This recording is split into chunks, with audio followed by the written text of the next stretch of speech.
Faster on the beat, let's get it.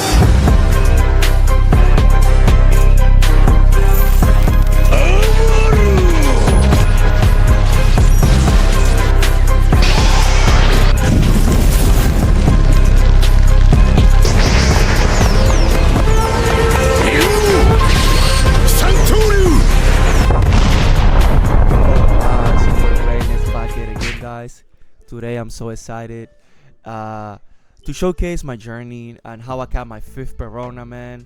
Always in the grind, guys. Enel, man. Enel control, man. It's giving me so much. First round, guys. We are facing Zoro. I feel like if we see our early curve and then a later removal, like your Yamatos, your Katakuri, any type of way of healing, to be honest. Of course, Yamato is like the best option late game because you can heal and kill something, but sometimes based on your triggers or based on what you play early, having a Katakuri or Ace can really help. You know, Katakuri, you can heal yourself or heal him if you need to, and that. So watching you drawing your late game is really good. So in my hand you can see Raigos, Namis, Katakuris, Rocket Luffy, Yamatos, Aces. So like I'm seeing everything, and that's a blessing. That's what you want to see against these matchups. So here I'm taking the first hits.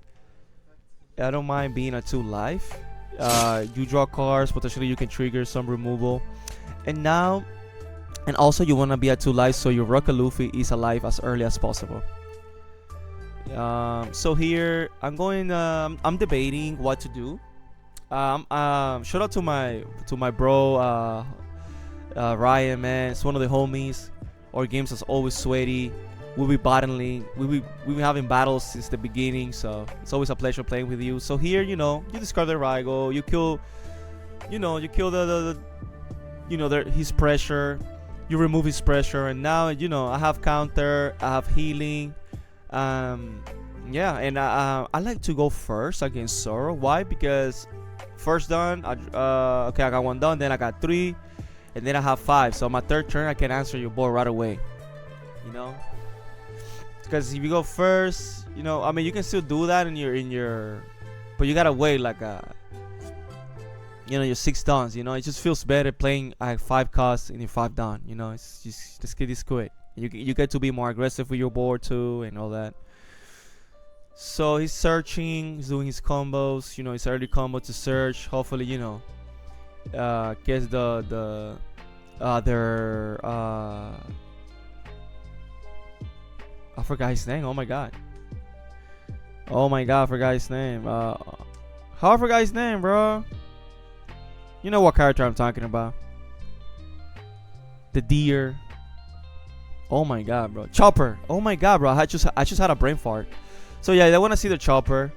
You see, I took the first 2 hits, but after that I'm defending. I want to keep myself at 2 life. I had a crazy game like a week ago, 2 weeks ago, South Orlando. I was playing against a Zoro. It was a crazy game, man. So, you just gotta respect the fundamentals of the game and defend. Because sometimes they can just be super aggressive and do big attacks to force you to be at 0 early. Because if you don't have your healing late game, that way they can just kill you before you can stabilize the aggression. So here, I play that. I get to draw a card and I pass turn. There's no need. You want to starve them. That's my thought process against Zoro. I'll starve them because I don't want to give him the cards to kill me faster. And also, when I start playing my high cost characters, it's gonna be hard for him to remove them. And then I'm going like 8 to 5, 9 to 5, 5 to 3, 5 to 4, and it's just 6 to 4, and it's just great numbers. So here, you're not gonna win the game with your early game, like with your low cost characters. You're gonna win the game where you're building a good board where like it's just nothing he can do. It's like the same mindset with Law. It's just the same mindset with Law. That what I used to do with Law. So here, yeah. So since he killed my board, I don't have like that +1 where like, he was smart about it. He removed my board. So I'm like, if I play a Yamato, I'm not healing. So I rather play a Katakuri, bounce that blocker, heal him, right? That's not a big deal. He went back to 5 life. Remember, he took a life with the Sanji.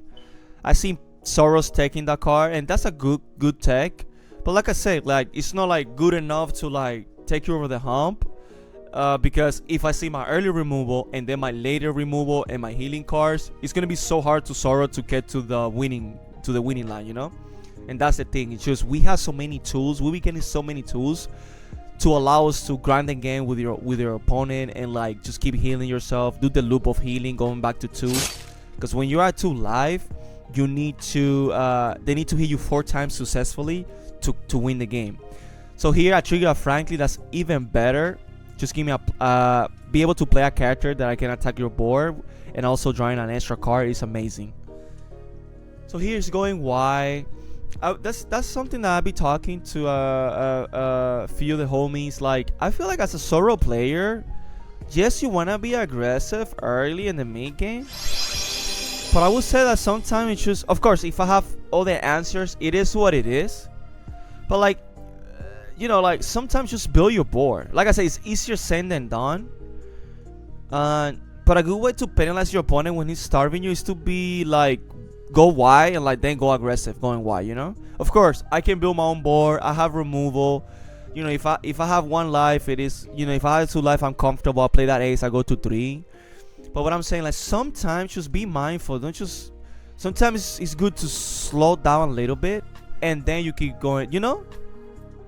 Now I think that's just, you know, like, because if you doing like I have 2 life, 1 life, and you going 5 attacks that turn, that's really hard to counter in the late game, you know. That's what I'm trying to say. Be mindful, guys. I've been testing on the sim, so I took that here because I have a will to counter, and yeah, he doesn't have more attacks. Only had 3 done, so you know it's not gonna like. Yeah, just clearing the board. That's the way. Now I'm going more aggressive because I don't have more Yamatos, but I'm not gonna be over aggressive because that's the thing. You need to also play around of your like. You also need to play around like, okay, like if he's going super wide and he's gonna force me to like go for Lito early, I have to, you know. But here you go back to 2, and you know now I have a good board where you know, and like if he goes wide, he's giving me his hand. So you know they don't have a lot of counter in the late game because they need to play their counter. They need to play their, you know, the cards. So just be mindful when you counter. But that's what I'm also do. Like I'm also trying to play around things. But I'll be playing with the same guys. And you know what match I'll be having problems with Enel? Marco, bro. Because Marco has removal. In the late game they can cheat bodies with the Sanji, and also they can put in you. So that match is kind of, you know, I think I need to starve them, to be honest. I think that's what I'm gonna try to do, because if you starve them, you can remove the early board more comfortably, and then just build your own board, and hopefully you can outgrind him. Because it always comes down to like they have like they play the Marco blocker in the late game, but they have a new gate, they have a Sanji already on board, and it's just so hard to kill them. So here, guys, like I say, you wanna put pressure eventually. Because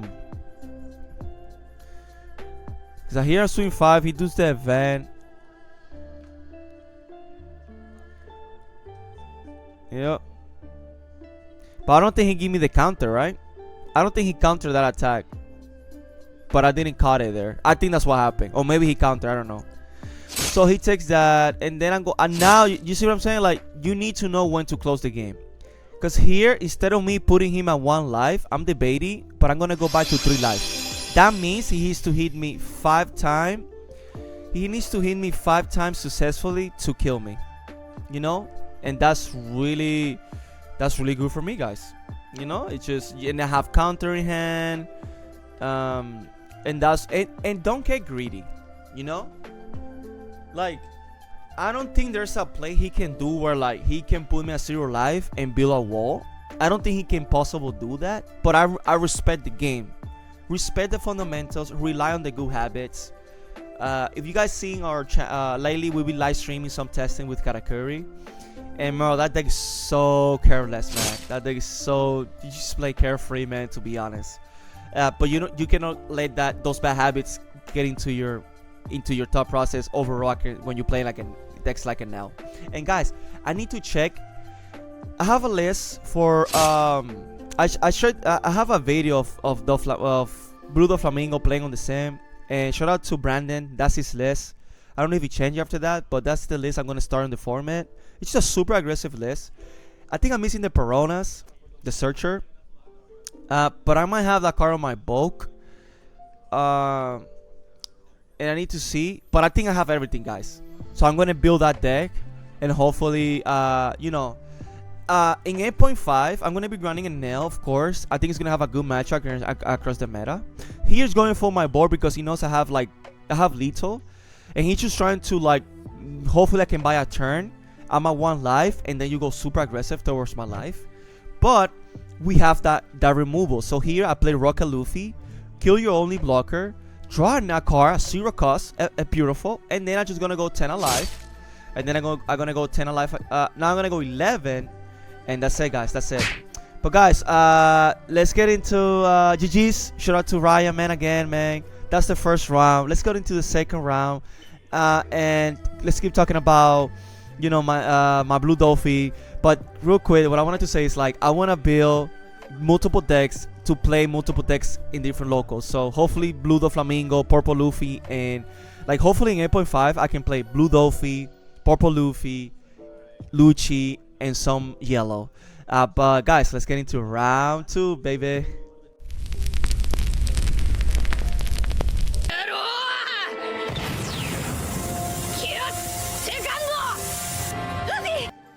Alright, here we are, round 2.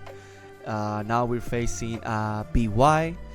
So like I was saying before, guys, I say this in the past, we're gonna build the decks, we're gonna have access to the decks, but we always, when we play competitive, like we go to like Perona, like this event, it's competitive because you can get like a prize card, you can get a lot of packs.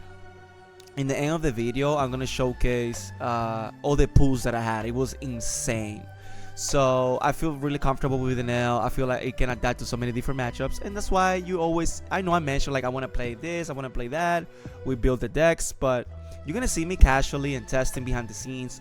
For the most part, we record, even when I'm playing testing with my brother, we record those matches, or we do a live streams us testing, and you might see content, and I can showcase my strategy, my thought process playing those other decks, and maybe do more deck profiles for you guys in the sim.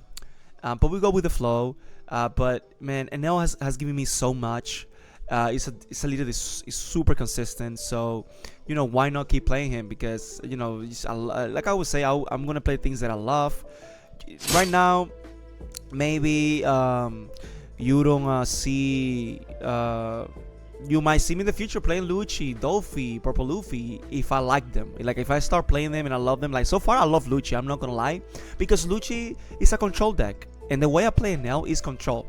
So you might see me grinding with that. Maybe I take that to Nats. Who knows? But what I'm saying, go with the flow. Because to me, my biggest priority is to have fun, you know, and play something that I love.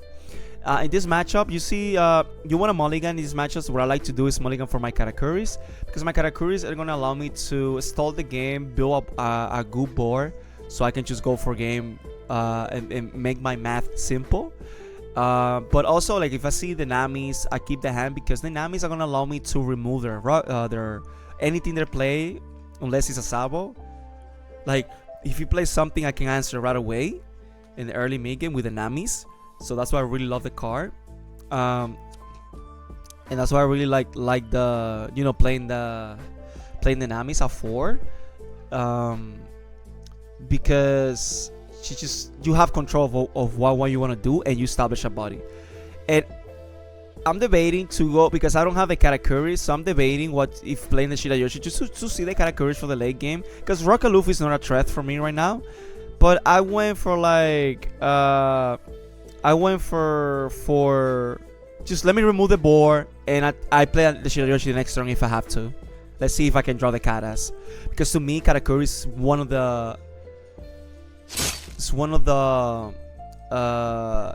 key cards you want to see in these matchups. Of course, some builds are going to play the 10-drop Kusan, so having a Raigo is really good. But like I filter my Raigos, and you know, like I take, like, yes, when I learn in the game, guys, it's like, yes, you want to be prepared and you want to have answers to what your opponent do, but at the same time, you wanna move. You need to go with the flow, in a sense. Like if he hasn't played a 10-drop Kuzan and my hand is really good, and the cards that had no value for me is like a Raigo. I would discard it, especially if I only seeing one. Because I have now with I'm playing 4 costs, the 5 costs Shirayoshi at 4. So now I just increase the consistency of my deck. So most likely through a lot of games I'm gonna see the cards that I need when I need them. It's not always the case. It's a card game. But for the most part, if you're playing Shirayoshi, you're just adding that consistency. So he's playing this. He plays Flampe. He plays the Sabo. I'm like, okay. Now even if I have a Nami, I cannot answer it. But hopefully I can play like a Enel or something. The 7 costs. But here he's just searching through the deck. That's really good for him. You know, just to be able to set up for the late game. It's only bad when you like bottom deck your geckos. Because the gecko is what makes this deck really viable. Because it's just that loop that you can do is really powerful. I'm just blessed to have access to like a lot of top end where like it's a slow game. So like I'm able to establish multiple high cost characters for the most part. And like match, you know, it's easy for me to do like good numbers to him in the late game. So here guys, I'm debating. I need to go for consistency. I play that. And I'm trying to see my more high end. I don't have a lot of high end at that point, and my Katakuris. I think I have one Katakuri. I don't know. Oh no, that's another ace. So now we have 2 aces. We just discarding things that has no value right now. You see, I think I trashed the Enel there. Even that I had the Enel, my thought process is like I need to see my Katakuris.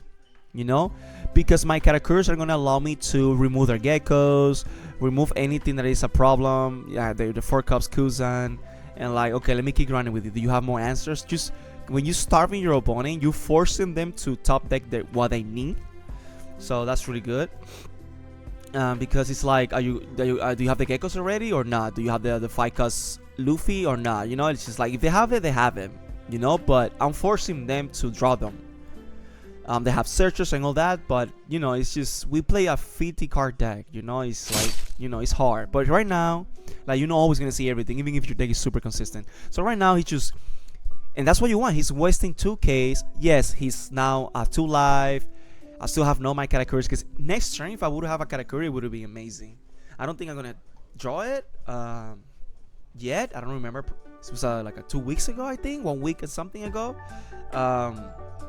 By the time I'm doing the commentary, and guys, we went to we have a live stream. Go check out how I went to my second store regional, man. I'm not gonna give any spoilers right now. Just go watch the live stream.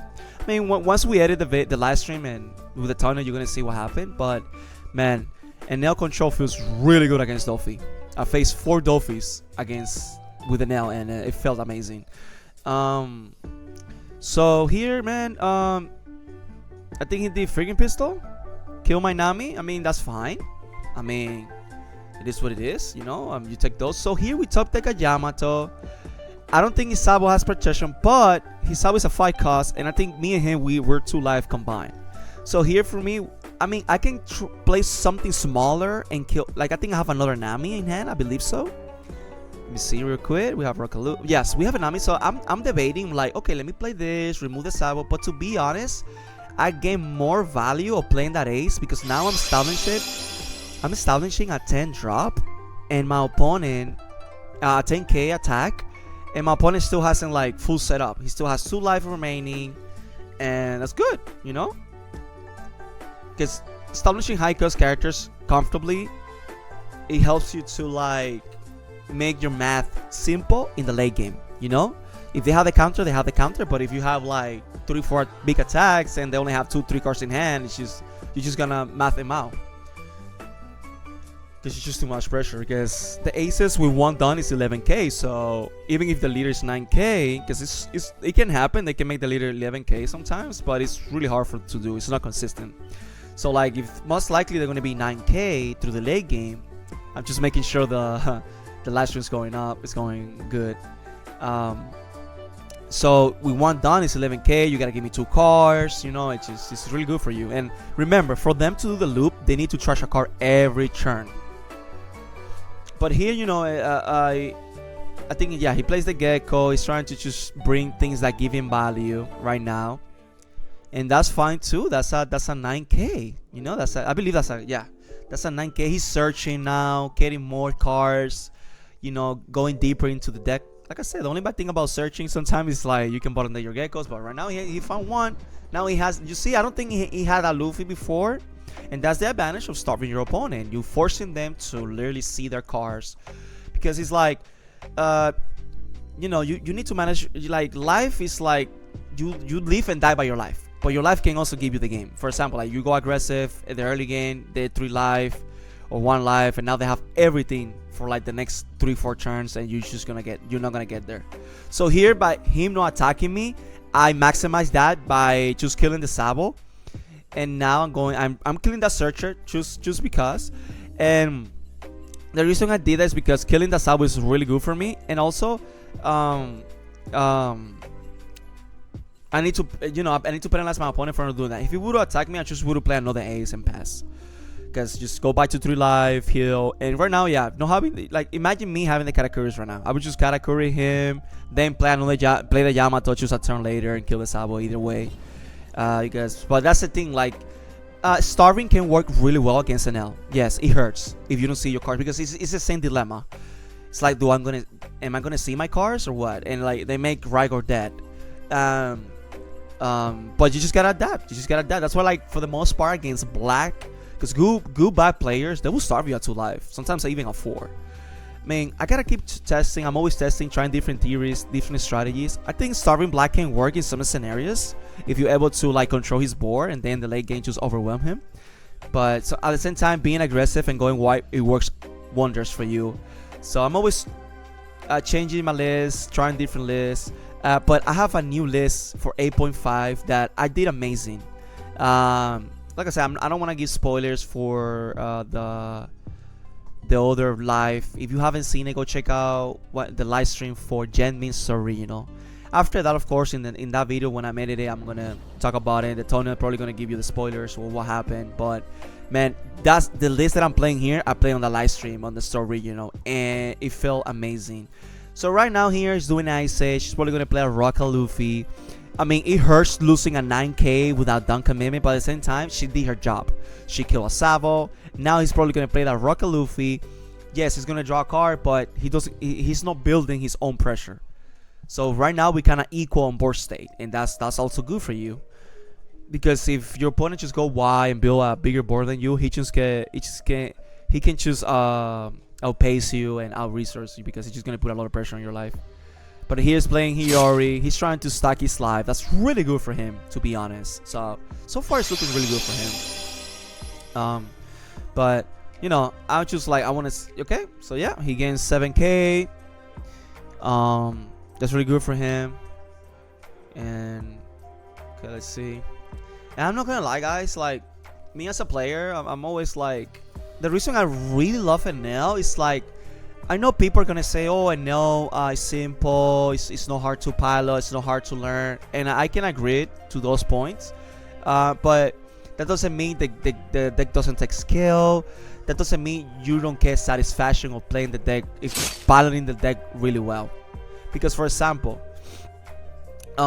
excuse me, like, I know there's other decks that are harder to pilot, but like, to me, what gives me satisfaction is not necessarily what deck am I playing. Like, you know, like, it's not necessarily like, oh, I need to play the, like, Luffy is attractive to me because it's a lot of combos. So you might see me in the future just grinding BY for a little bit, because that's what I'm inclining more to those type of decks. Like, I'm gonna build Dofi, I'm gonna have Lucci, I'm gonna build Dofi, maybe in the future build Pudding, Kalgara, all those decks. But my style as a player that I've been seeing that I like is like controlling and controlling the tempo of the game, and that's what Black does. That's why Black is so powerful, because it's able to control your opponent board and go wide, and has access to broken blockers and stuff like that. So, you know, you might see me to like inclining more in the future to those type of decks. Like, if one day Enel is like literally not competitive at all, and I have to make a change because I have to, you know, that's those type of decks I'm gonna be seeing. And you know, because it just gives me a lot of satisfaction, like just controlling the tempo of the game, and like, you know. But I love it.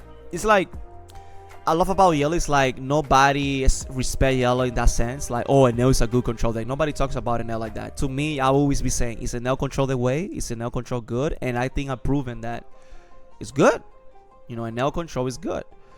Here I'm attacking. I think I drew that. Let me see. Yeah, I drew the get Katakuri. So here I'm but here he's in a good situation because he can choose Trash Alive with a Luffy. Looking back, what I should have done. Well, the reason I'm doing this is because now if he has the babies, he's gonna do full combo no matter what. So I'm just like, let me take care of that Katakuri. He's gonna maybe do full combo again, but I'm forcing him to have another Gecko. I'm sorry. So like I said, guys, I like the sense where like I like the control aspect, like, and one of the control aspects, like I like decks that force me to study the fundamentals of the game and to have a lot of knowledge of my matchups, because I'm not playing the best deck in the format, you know, because that's one of the things. It's like a combination of a lot of things. That's why I really love yellow and Enel. It's like with Enel, you need to know your matchups, because yes, in some scenarios, seeing all your top end, you know, your high end, like if you play 4 aces or if you have good triggers, you're just gonna win no matter what, right? It can happen. Here he asking me, shout out to you, man. He's a supporter of the channel, man. I don't think you told me your name, or maybe you did, man. I'm really bad with names, but appreciate it for supporting the channel, for supporting the community, and thank you for being a good sport. He asked me like, you sure? I'm like, I mean, I guess I don't think it matters because you can do the Rocket Luffy, but maybe I should, yeah. But it's the same thing to me, because he can choose trash it no matter what, you know. He can choose. If I put it at top, he trash and then he plays the baby no matter what. So I don't think it really mattered, but he was kind enough to ask me. I'm like, okay, just put it at the bottom. I think it's better. But let me know in the comments down below, what is the better play? Should I put it on the top or the bottom? In the same scenario, you know, him having the Luffy, the 5-cost Luffy.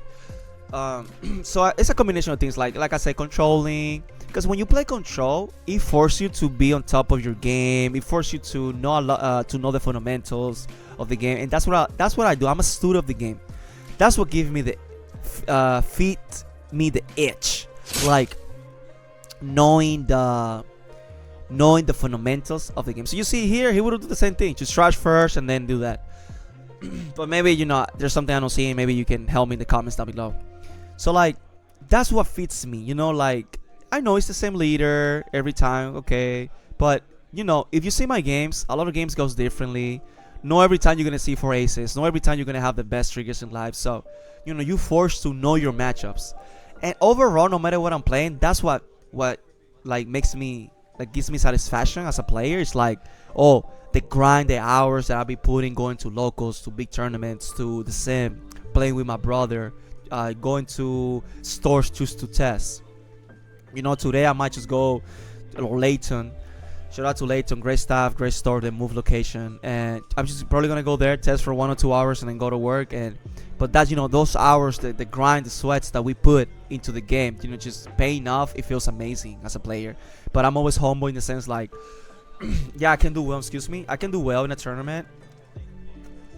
That doesn't mean I'm the best player. It just means that I was blessed and I was able to see my cards through the tournament. I was able to, based on my knowledge, you know, make the best plays, and you know, I was blessed to you know, to win the best pricing, or to top, or be one of the top players. So I'm always blessed. I'm always put God first, because it's a card game, guys, you know. But that's one of the biggest things that gives me that, you know, that satisfaction, you know, like, just because that's what I do. I'm a student of the game.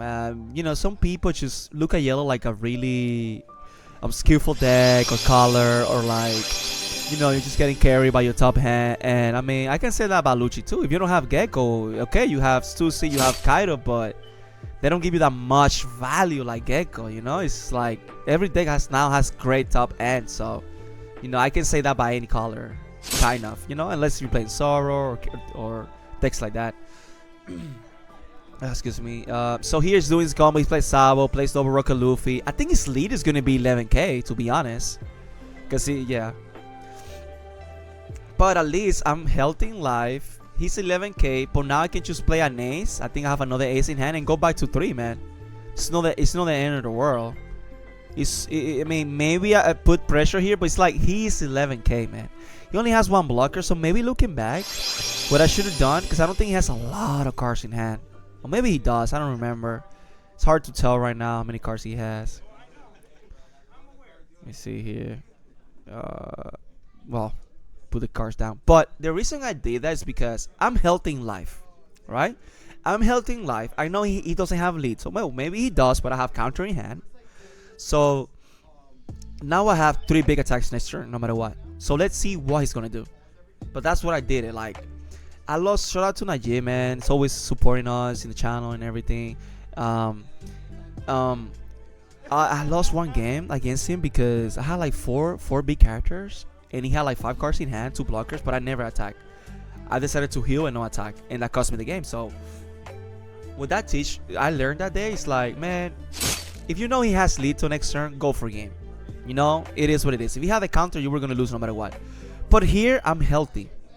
I took the first hit, but now I'm gonna defend the second, because now, you know, now he has to like make, you know, I gotta force him to commit. I want him to commit downs now, you know, and also like, you know, manage your resources. If you go to 1 real quick, now you're playing his game, because now he's gonna go big, and now he's gonna eat more cards out of your hand.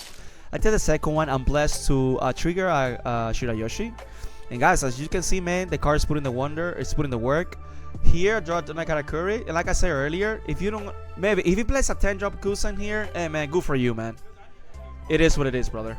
That means you're a 0 life and you're a 5k leader. So it is what it is. Here you go 6.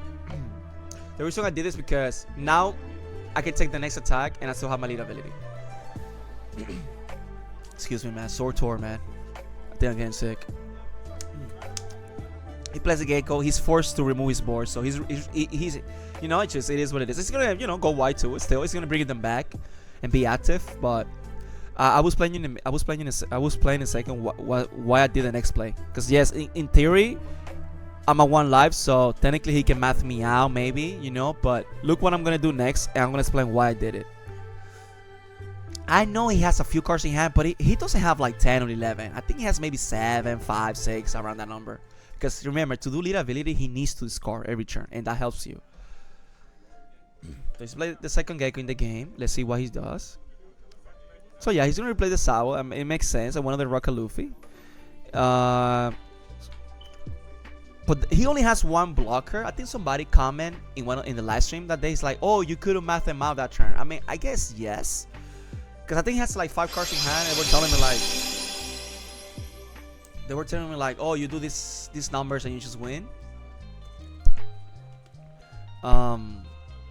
You do these numbers and you just win. So maybe, yeah, maybe I should have done it. But at the same time, like, I'm playing for a position of strength, and like, if I feel like I'm comfortable, I like to stick to the fundamentals of the game overall.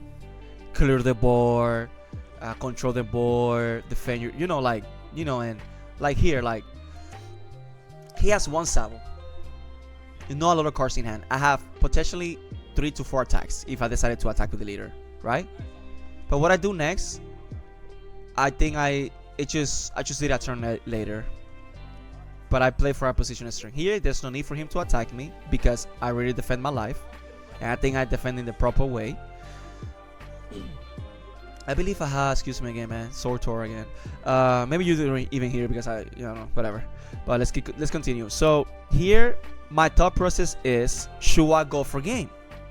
You know, like the guy told me in the comments, like, man, you shouldn't go for game. You do this, you math him out, because I think he has 4 or 5 cards in hand. But I'm debating. Should I go for board, clear the board? And right now his lead is 9k. I have a Katakuri in hand, so that's my thought process. Should I go for game or play a second Katakuri, pull me back to 2?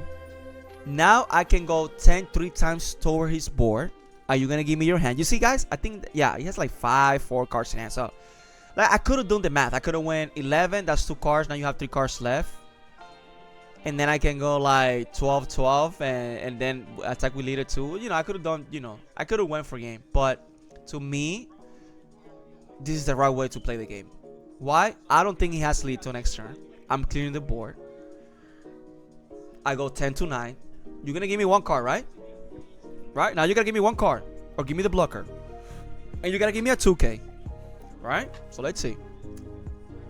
To me, this is the proper way to play the game. You know? And in the server, you know, I do a play that I know I'm gonna get like comments like, why you do that? That has no value. But I did it because I was in a position. I did it because I was in a position of strength, and I just wanted to take 2 cards out of his hand, and that's it. But I was playing when that time comes. So here, guys, we were able to remove 2 characters on board. We were able to go back to 2 lives, so that means he has to attack me 4 times successfully to kill me. I have my hand is full of counters, 2-0 cost event. So it's, and I'm gonna trigger Shirayoshi. And I have 4 attacks next turn, or potentially 5. You know, depending what math I want to do. So here, I can defend my board too if he goes from my board. And in the next turn, it's just the same thing. Now he has 4 cards. He's gonna have potentially 4 cards because he drew 1 for turn. So he's probably gonna have 4 cards in hand, and I have 4 big attacks. You might have 2 Sabos, maybe, but it's 4 attacks. It's just 4. Hey, what about if he doesn't have another Gecko? You see what I'm saying? Like, if he plays the Gecko, he does the loop, he attacks me multiple times, I defend my board, and then I'm forced to go for game. But now he has 4 cards in hand. I just gotta math him out. Like 13, 13, 13, 13, something like that, you know? You just divide your 4 big numbers. If you had a counter, you were gonna beat me no matter what. But in that turn, I just made my win con potentially higher. Like, okay, I had 3 attacks. Maybe I could have went for game the previous turn. But what about like, he was gonna have 5 cards in hand. I can, like the guy told me. I think he told me like, you go 11. He has to give you 2 cards, so that's 3. Then you do like, you still have 7 dons. 7 dons, maybe 9 with leader. That's 2 cards in hand. But now I only have 3 dons left. I can go 11. I mean, you know, 11, 12, something like that. Maybe that would have math. Or maybe I'm doing the wrong math right now. But yeah. I think I could have math him out. But like I say, just this is not a bad play. And this play it's just a good play. You know, I was watching 1, 2, 3. Let's see. We just right now we don't care about top end. There you go. Just give me the top, because definitely we have to go for game next turn. There's no need for us to prolong the game longer. So I was watching. I don't know if it's Worlds. It's a big tournament in Japan. Shout out to Atrocious TCG. Hopefully I don't kill your name, man. He always do commentary on Japan content. Like, he's amazing. So he showcased a lit. It was like Blackbeard against Lucci, and he could have killed the Blackbeard a turn earlier, but he just played the right way. You know, so okay, guys. So here I'm taking the hits because I have a lot of counter. So I'm forcing him to go. I'm betting him to go for game. Like, make my life easier. If you go for game now here and you whiff, I don't have to worry about multiple sabos. Or maybe you do lead ability. You have now 2 life. I already discarded my top end. Like, can I math you out? Still, you see what I'm saying? Like, that's what I was, doing. Like, I want you to attack with your sabo. Maybe he can play another gecko, play 2 sabos, and it's the same thing. But I think I just have too many attacks, to be honest. Because at that point, he's still gonna have 0 life, and he's gonna have 3-4 cards in hand, and that's what. But it, like, you check the hits and then you defend. Because at that point, he only has 2 attacks left, and I know he's playing the rush ace. He searched it early, and I gotta play around it. And that's why here I defend, because I already did my lead ability. Here I did my lead ability, so here I defend. Because he can choose. What about if he makes? Even if he makes his lead 11k, I'm still gonna be good.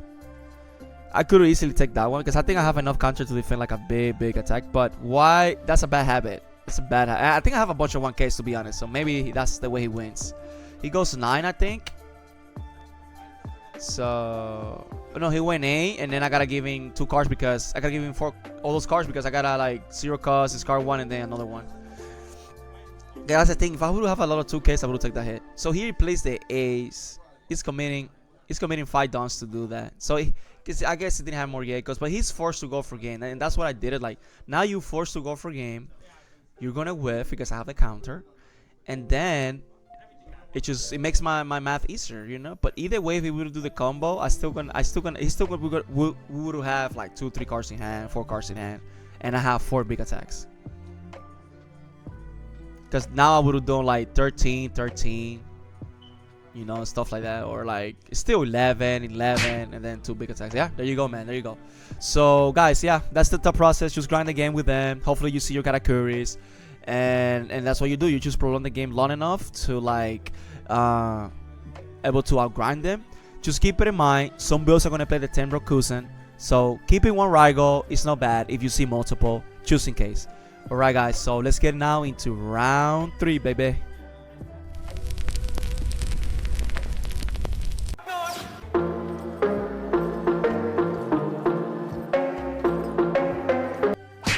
Alright guys, so now let's get into the next round.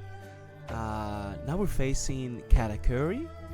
Guys, if you've been here since the beginning, you know that was my main leader. That was the first leader I started like going competitive, you know, like grinding locals, grinding cases tournaments. I went 2 regionals that were in Orlando, and I top with him. Didn't get like top 64 or top 16 or top 22, or top 8, but we top. We got an extra dawn, extra sleeve. So you know, yellow is being a blessing for me.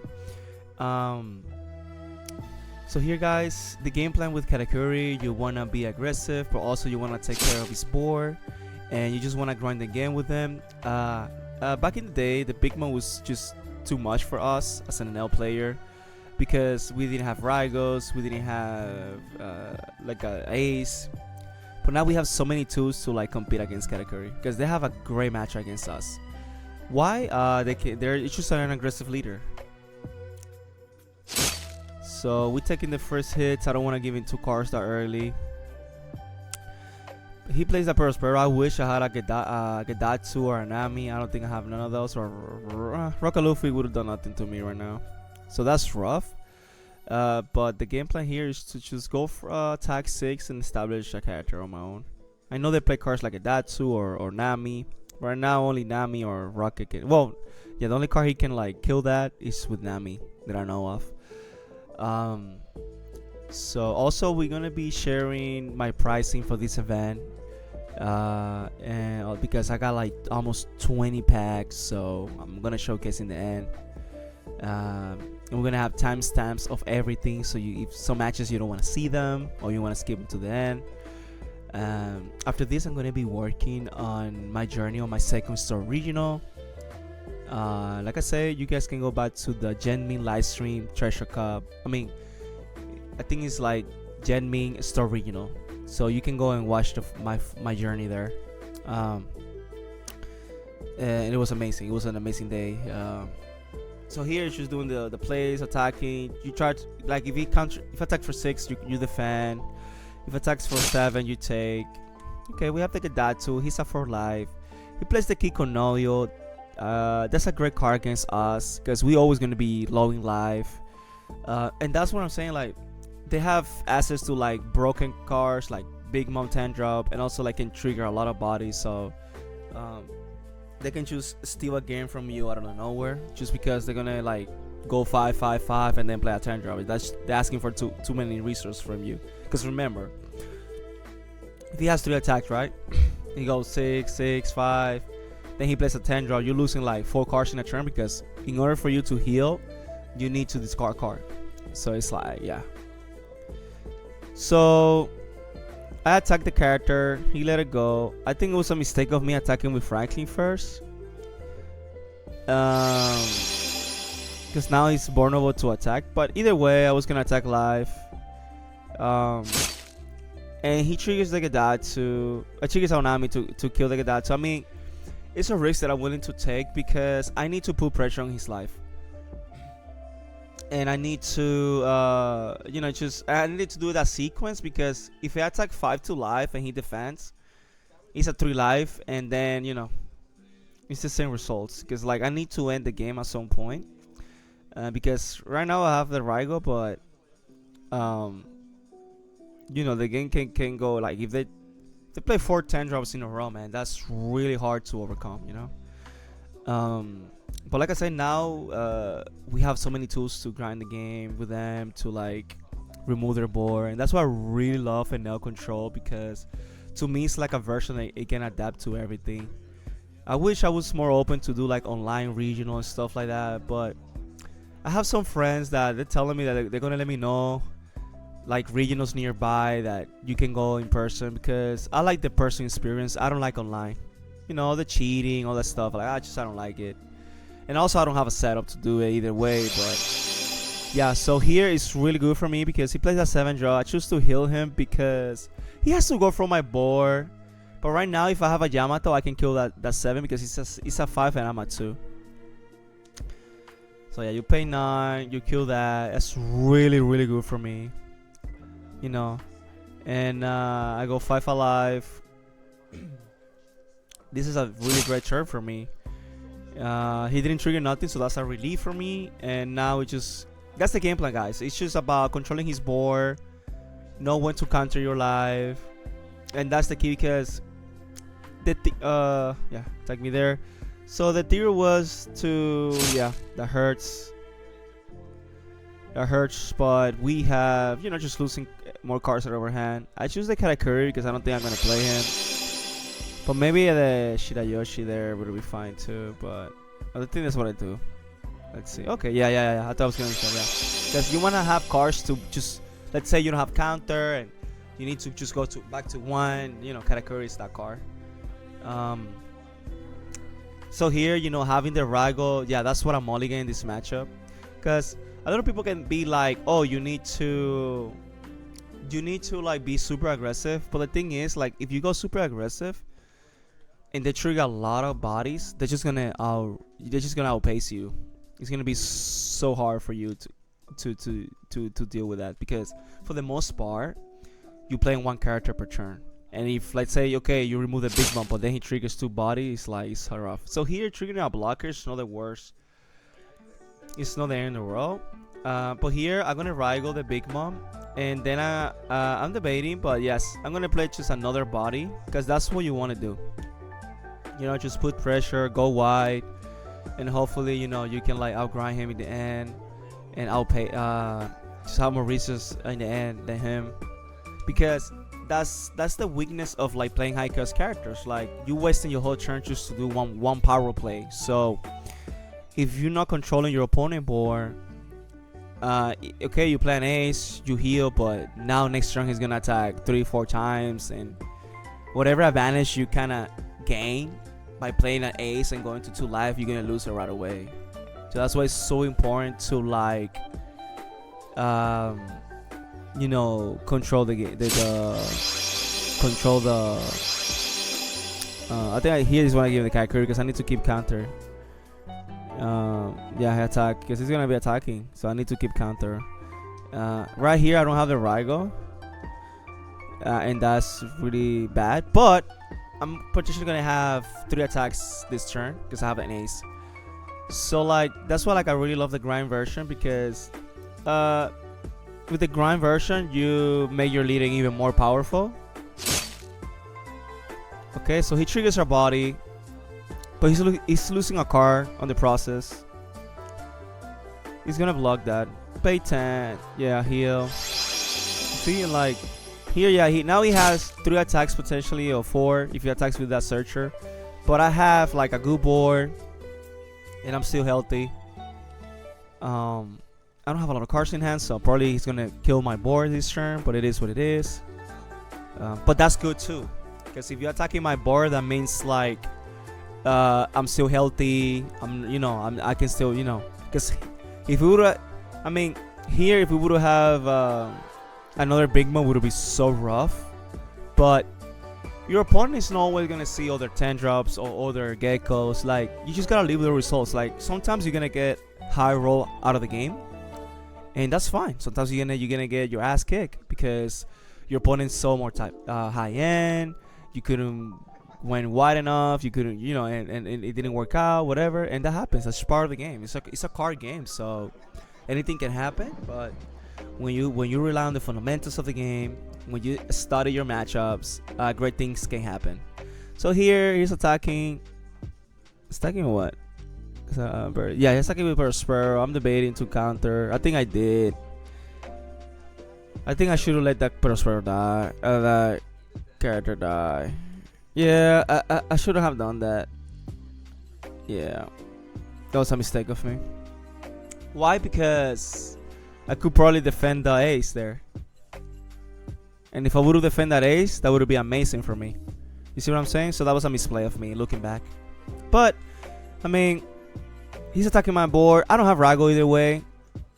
But the reason that could be scary is because if he plays like a blocker now, it's really rough. It could be really rough, because my plan now is to attack big on the 10 drop.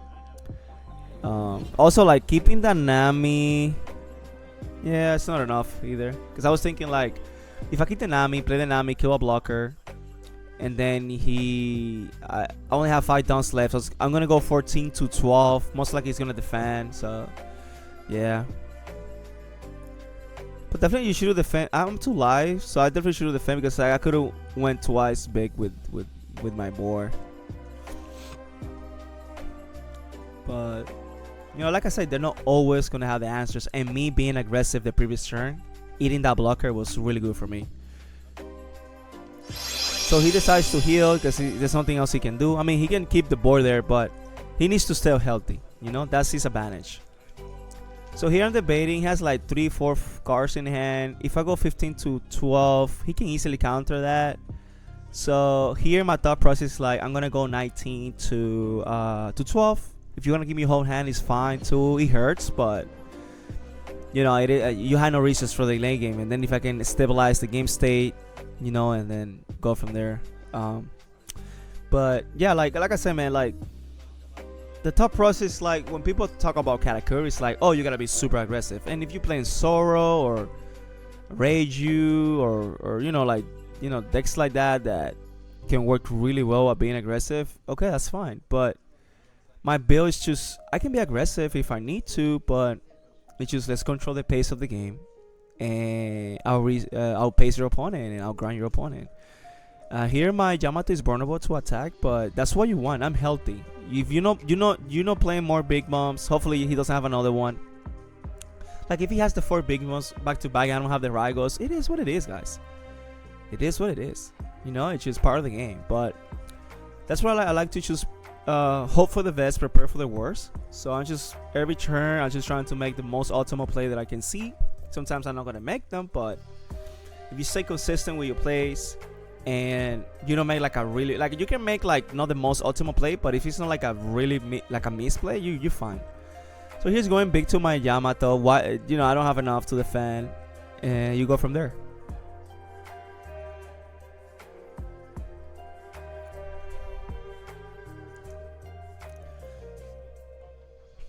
You gotta be mindful when you defend your board, because if you lose your hand, now it's easier to math you out of the game, stuff like that. So here he plays, he plays a character, not a bad character.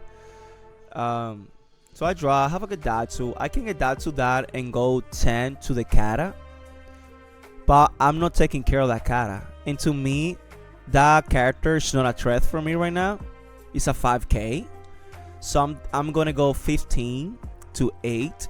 Because that Katakuri can put pressure if he plays a 10 drop the next turn. Because that means he can go 5 and 8 and 5.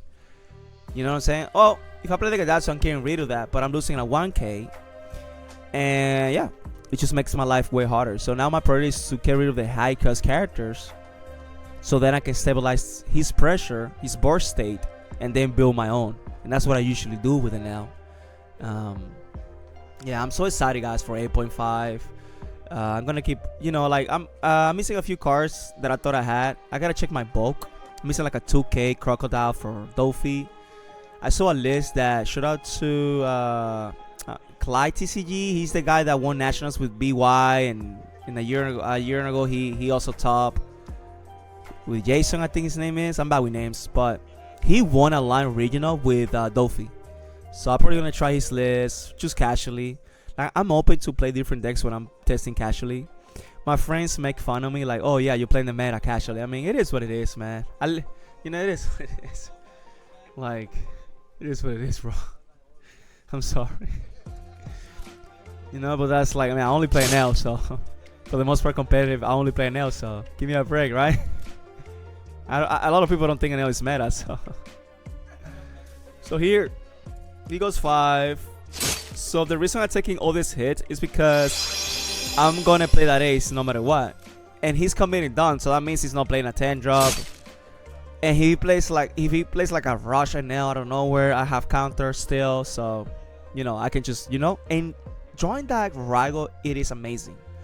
Sorry for my big head, man. Sorry.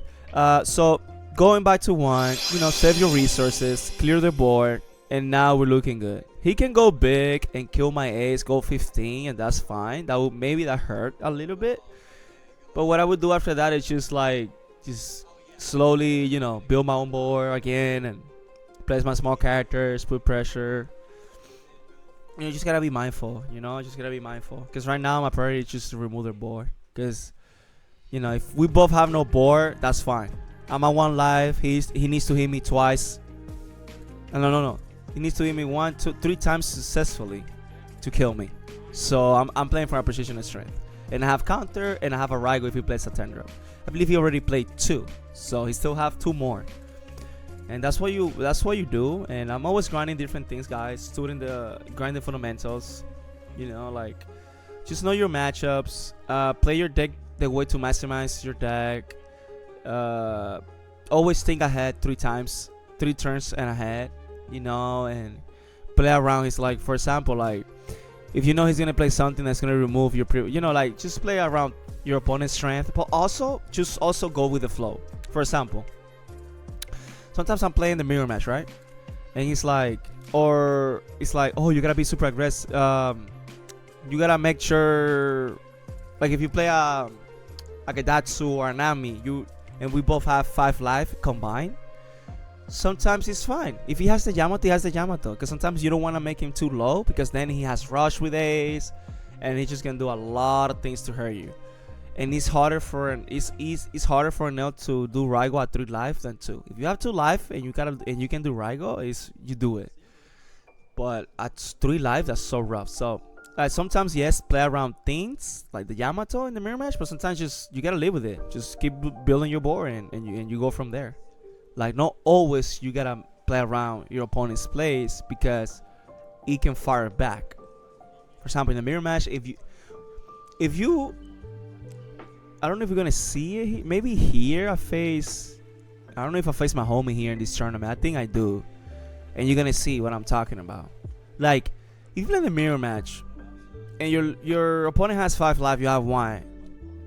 Of course, if he's building his own board, he can just kill you or outpace you. But if you can just stay at 1 life and you can just do Raigo and attack his board, it's looking good for you.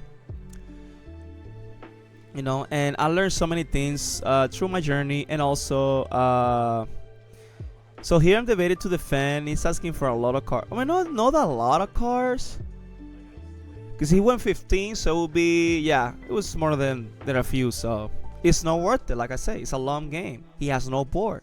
So here what I'm gonna do is start building my own board slowly. I don't need to attack his life. Why? Because I'm at 1 life. If he plays a big mom, Prospero, I gotta give him 3 cards out of my hand for no reason. So just attack once, I give you 1, I only give you 2 instead of 3 cards out of, just sometimes play around things, sometimes just go with the flow and you go from there. If I was at 2 life, I would attack his life twice, but I'm at 1 life, so I gotta play around the big mom.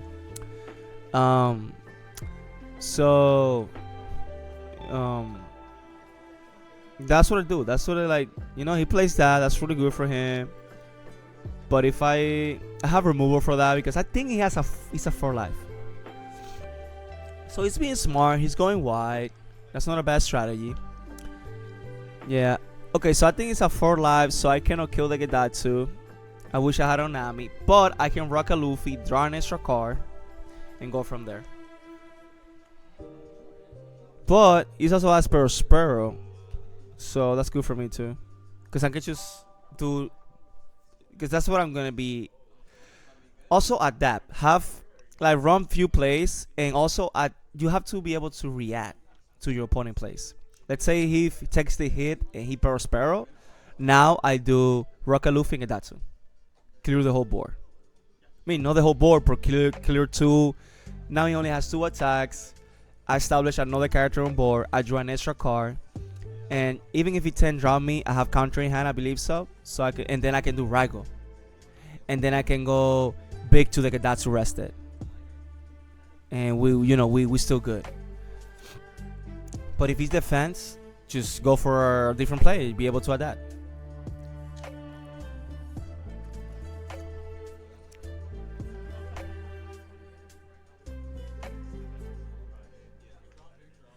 No matter what, I'm doing Rocket Luffy first because I'm gonna kill that. No matter what, with yep.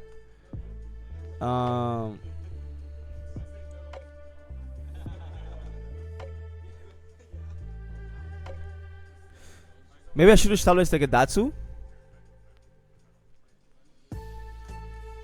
Yeah, looking back, well, I don't know if I top deck that. No, I think I had it before. So I should play the Gadatsu, kill the forecast. I went for consistency, to be honest. That's what I did. Because why? I don't have Yamatos in hand. I don't have aces, I don't think, in hand right now. 2 and 3. Yeah. Okay. You see what I'm saying? I have Katakuris on my hand. So I'm like, I'm going to go deeper on my deck. I have plenty of counter. Even if he puts me at 0, I have a Katakuri. I can go back to 2. Clear his board. So I don't gonna play the Gadatsu no more, so that's what I'm trashing them. And I'm debating what to do. I just give him a 2K. It is what it is, man. And pass. Maybe I should give him the 0 cost. But looking back, play the Gadatsu and play Shirayoshi, because I would have a Gadatsu on board. You know? Yes, I draw an extra card, but who cares? You know, it's not like I have. Like it is what that would be the better play, and that's the advantage of rewatching your games, analyzing with you guys, things we can do better. And I feel like because now it would be the same play. I just didn't draw an extra card. That's it. So and I would have like a Datsu on board, and would make my next turn even better. But it is what it is. It is what it is. It's like looking back, that would be the most ultimate play for me, right? In that turn, looking back, guys. But it didn't cost me the game. You're not always gonna make the best play, but always make sure you don't make a play that is really gonna cost you the game. Because there's no going back. When you make a misplay that is really gonna cost you the game, that's the definition of it. Like, it costs you the game, so you cannot go back. So maybe no establishing like that's there. It's not the end of the world, but it is what it is. Here I could play the Nami and kill the Gadatsu, but I think I'm gonna go the route to just heal, and go and just attack live. Or maybe I'm gonna do it. Let's see. I think we do, yeah. I think we do. We have to. Yeah, we have to. Yeah, now I guess Yeah. Yeah, we have to. Why? Because. Do we still have a Gadatsu or not? Let me see. Yeah, I should have kept that Gadatsu in hand. Those things you look back and you're like, yeah, I should. It's just I had 2Ks, right? I didn't want to get rid of the 2Ks. But like here, I would get Gadatsu. I could have potentially get Gadatsu with Sparrow. But here, I decide not to attack because I don't want him to build pressure. Because I'm a 1 life. You know what I'm saying? I'm on 1 live, so I need to be mindful. And that was a top deck, man. Beautiful top deck. That's what I was like trying to draw cards out of my deck, because I need to see my Yamatos and my 10 drops. So like, cause they do so much work in the late game. So like, it's just like I said, but like looking back, like in the same turn, I go to Gadatsu, Nami, the same turn, swing more momentum, and but but it's not necessarily like, oh my god, you did like a horrible play, but and now I'm putting pressure. Why? Because I'm at 2 life. You see what I'm saying? Even if it triggers twice, I'm at 2 life and I have counter. You know, I play the Yamato so I can attack with the Yamato. I should have won 6. I shouldn't have that done up, and so that was a poor down management for me. But I like that about the game. Like, you can always do better. You can always just little things. Like, even on the story, you know, that I did really well. On my second game, I put 5 life. We noticed right away, so we just put 1 life at the bottom. But things like that can cost you. I don't know if that's like can give you a game loss, but it was just an honest mistake. Nothing happened. We just put 1 life back on the bottom of the deck. But you know, it's just you know, little things clean up. I know, because it took me like until round 3 to ramp up, because I haven't had time to play, guys. I haven't had time to go to locals. So here, you know, I'm just going aggressive. He didn't trigger. That means his hand is bad, and he wants to do the 0 cost. Yeah, so that's good for me. Now he's taking all these hits. I'm building my board. The reason also you hesitate to attack sometimes is because you don't want to lose your board. Because what he's gonna do is like go big to one of my characters and eat my hand, or I lose my board advantage. Now if he kills the Yamato, it's fine. I have another Katakuri in hand. I can do flampe and see how it goes. You know, like, you know, that's what he's doing. He's desperate right now. You know, he's wasting his whole turn to kill one of my characters, and I take it. That's fine. It's not the end of the world, because I still have 2 attacks. You know, but it took me like 2, as I was saying before in the story. You know, it took me like 2 games to warm up. I don't recommend that. Like, at least do a locals or get together with your homies and test before a big tournament. But I didn't. I don't have. Woof! That was beautiful play, because I drew an ace and a Yamato, and I'm able to go back to 2, and then I'm gonna go big alive 5. It's just now he's playing my game. You know, we were able to slowly but surely gain the board state and the board advantage and all that. So, like, you know, that's, you know, it took me like a few games to warm up, and I do a few, like, I was putting all my downs to Ashita Yoshi just because, but I was playing for a position of strength. But that's a bad play. You know, just attack big with your leader, and it is what it is. Leave the Shira Yoshi active, just in case you get in trouble and you need to go back to 1 life or go back to 2 life in the late game, because I did that twice. So here, guys, I just have too much pressure. There's nothing like, they don't play Raigo. I have counter to defend my board if anything, and I have an ace in hand that I just with flampe give me a Yamato and a 10 drop. I was too good. I was powerful. But like I said, guys, just, you know, but yeah, sometimes you're not gonna make the best plays, but make sure you don't make plays that literally gonna, like, you know, like, yeah, maybe like I attack with Shirayoshi, I should not do that, or maybe you know, like, but I like that. Okay, so things that can cost you the game. 1, going for game too early. That's one thing that can cost you the game. 2, no knowing your matchups. You know, and there's all the more. I'm gonna keep thinking about it, but that's one of the biggest things, like going for game too early. You know, and just lose it because of that. But there you go, man. Shout out to you, man. Great guy. He didn't have the counter. He didn't have good triggers at the end. It happens. But now we're gonna get to the next round, baby. Let's get it.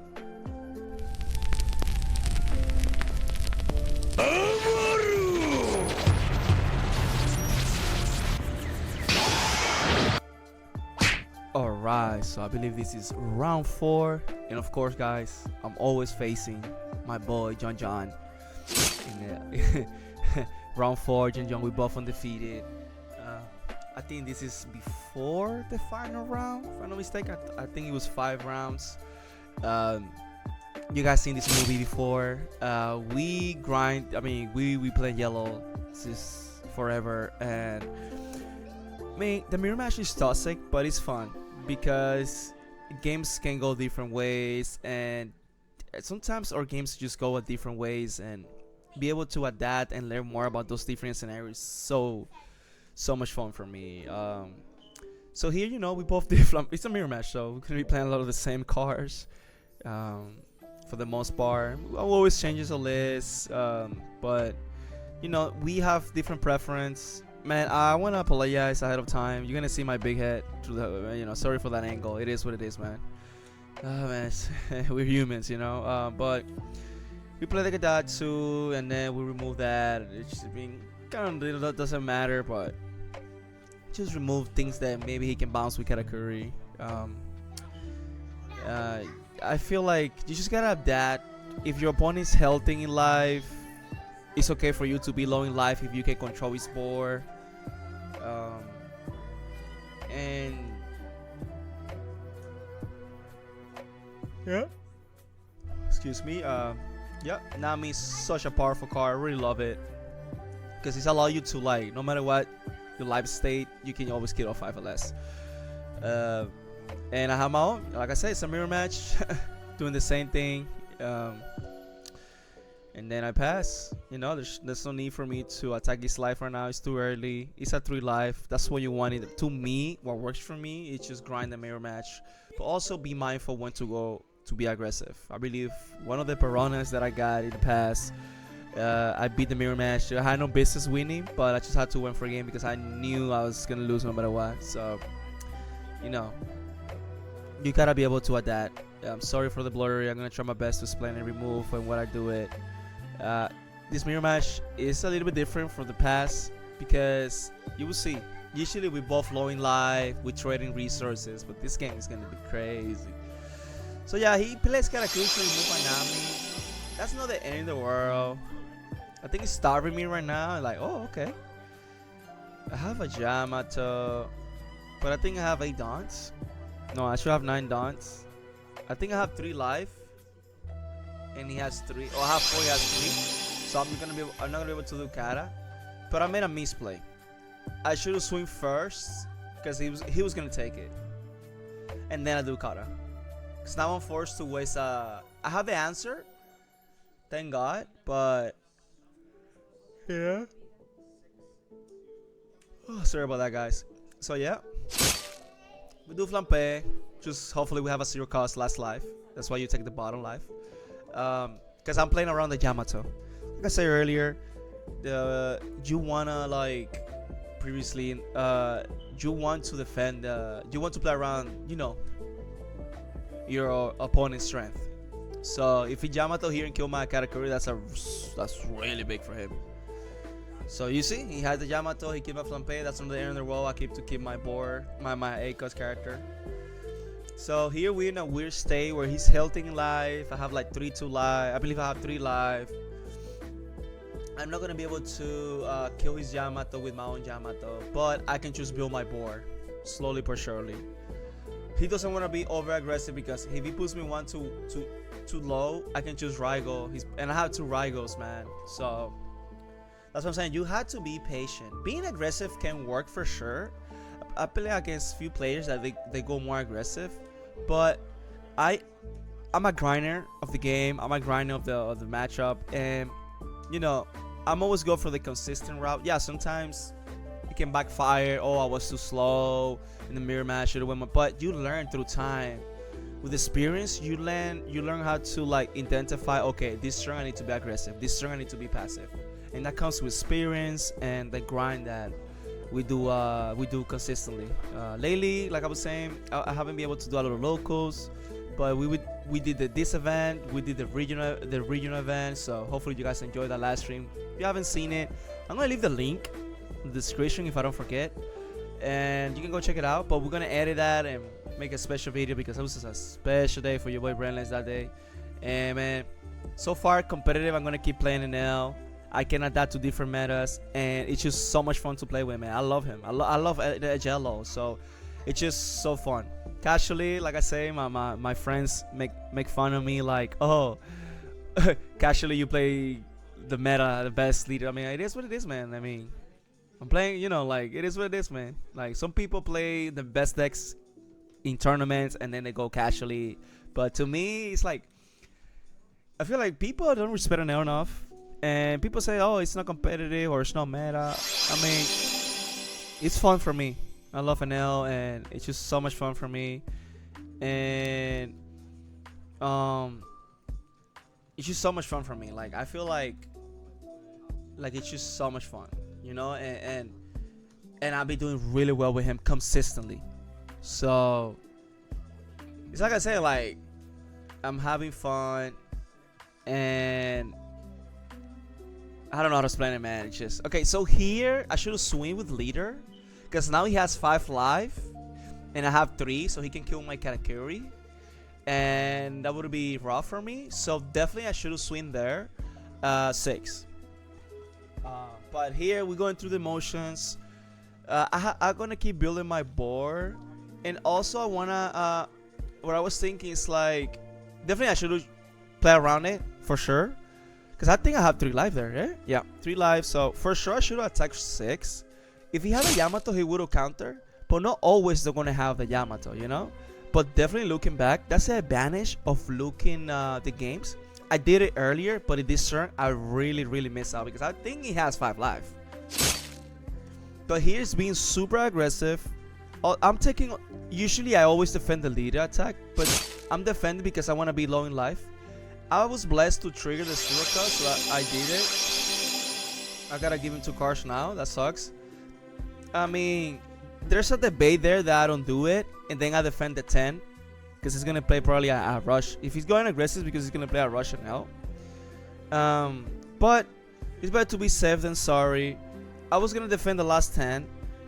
Yeah, lose card advantage, but then I was gonna go super. I was gonna do Raigo, and go big to his board multiple times, because I'm pretty sure I was if I go like can go like 10 with maybe I have 4 dons left, so you know, maybe do like 15 13 with Yamato. If he has the counter, he has the counter, but at that point I took care of business with the ace, and maybe go 8 to 7 and stuff like that. But you definitely overall speaking, you wanna defend the first hit always and keep grinding with them. But I don't have aces. He has the aces. I took the hits. I was willing to lost a lot of resource on my hand, and then I was just gonna trade that. Like, okay, now I'm gonna do Raigo. I can do Raigo back-to-back turns. He's gonna go for my board no matter what. Like the next turn, he was gonna go for my board. So, okay, I lose my board a little bit there, and then I do another Raigo. That was my thought process of what I was taking those hits. But that's always good to, because I didn't notice. Like when I didn't swing with a nail the previous turn, I didn't notice like, oh, we're 8 life. I did it before. We're humans. Things are gonna happen. We're humans. We're flipping it. He did that with a nail earlier too. Like, well, it's just a lot of thinking, man. I really respect John as a player, and organics are always sweaty. And sometimes sometimes he's gonna miss things. I'm gonna miss things because, bro, we're humans at the end of the day, man. It is what it is. But I love the competition, and I love the grind, man. So it's always good to look back and see that, you know. So here, guys, my top rate is like, I'm not gonna be able to do Raigo. I don't want to lose a life. That's 6 dons that I need to commit. So I'm just gonna go big towards your lives, towards your board. So now I'm gonna go 11, asking for 2 cards out of your hand. And this is the turn where you can swing the momentum towards me, because maybe you keep your board, but now you don't have a lot of board state, or I mean, now you don't have a lot of hand size. So if you attack with those characters, they are gonna just kill them one by one, just going big with my leader or my other characters, you know. So I'm gonna go big. I'm making sure the live stream is going, because that's what we usually do, guys. We usually do a live stream through for locals or tournaments, and then I'll download it, and then I edit it, you know, and that's, you know, and then I do the commentary for you guys. You know, we can learn. Oh, I did this wrong. I could have done this better, because we're humans, man. That's why I never get too high, never get too low, because I'm not a perfect player. I'm not the best players, but I'm a consistent player, and I'm always trying to learn and adapt to the new meta, and that's what I do. People be asking me for 8.5. Well, this is 8.8 still. I mean OP-08 still, but then we took this same list 8.5 to a 8.5 story regional, and man, it performed amazing. So here he gives me 2 cards out of his hand. It sucks that we cannot see his whole hand, how many has he in hand, but now I'm going 11, and then I still have 5 dons. Yeah, 5 dons, so that will be 14. So I'm asking you for your whole hand. You know, it is what it is. If you have it, you have it.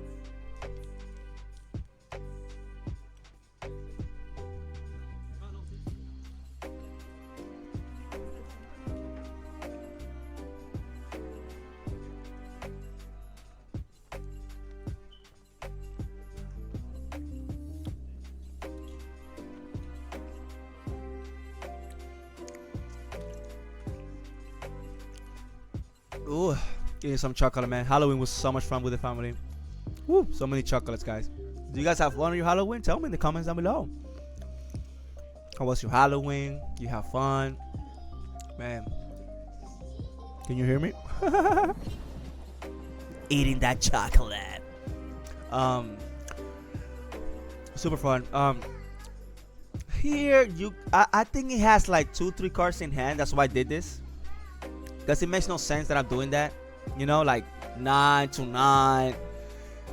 And then I'm gonna go 10. But the reason I did this because I wanna eat his whole hand. I wish you could see. I could see. Yeah, he gives me a 1K, and then I go 10. Do you have a 2K? I don't know. I think he has 1 card in hand. Maybe. So sorry, this angle doesn't do me justice. And I think that's why I did it. It's like, I want to eat your hand.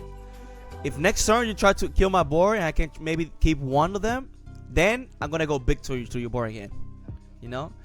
And that's like, you know, you need to, that's when like take the hits, do the Rygo play, go big two with the board, or maybe just always defend the first attack, to be honest, because I have a Katakuri I could have played next turn and then I would have like a bigger board, but like I said, I took the risk. I was blessed to have, and it didn't matter because I lose the 2 cards. I went back to 2. I didn't have the Rygo play, but I had that. You know, I did it because take no risk. Now I can go big towards your board. But the advantage that the reason I was doing that, like putting pressure on the board, and also like I took those hits early, is because I need to eat your hand. Because if I eat his hand and I remove his board, you can have 10 life. It don't matter. You know what I'm saying? Like, because I can just poke you once per turn. I'm still going to have a big board, no matter what.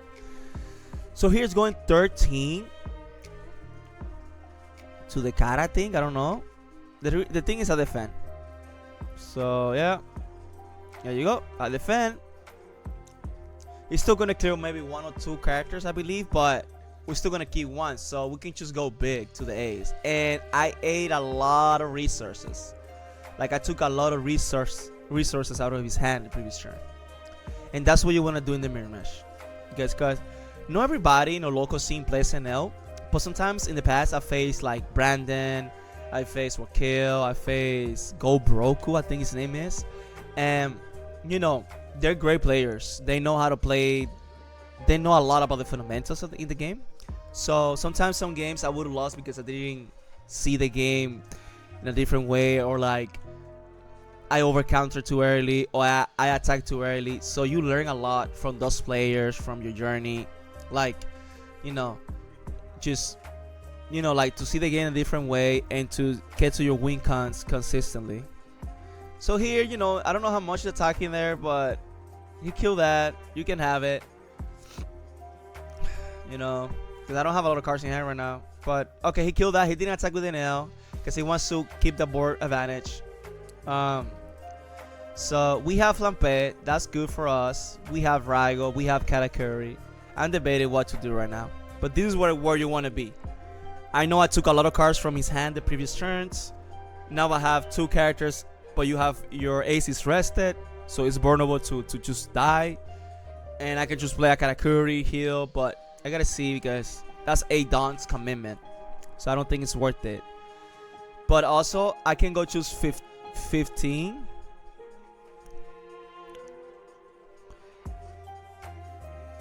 But I'm debating what to do.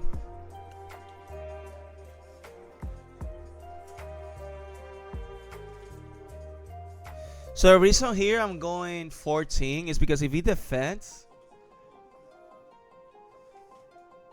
I should have went 15 there. Oh, he only had 2 cards in hand. That's why I did that number. It don't matter. Yeah, that I remember. Yeah, yeah. Pretty sure I did that because there's no need for me to attack for 15, but it didn't matter there, you know. But here I keep to save my Raigo. Here he's still healthy, but you know, like I'm healthy too. Like I have 2 life, and if you attack with your board, now I'm gonna put pressure on your board. Your board is always dying for sure. So what you do in this scenario, if your opponent like, okay, I'm healthy in life, I'm just gonna rebuild my own board. What you do is, you see he plays the Yamato, he kills my Flampe. So what you do is, you just now to penalize that, you build your own board, and you bring your board back. So he has 5 life, I have 2 life. I was thinking about doing it Yamato, but the thing is, if I do Yamato, he can just do his effect.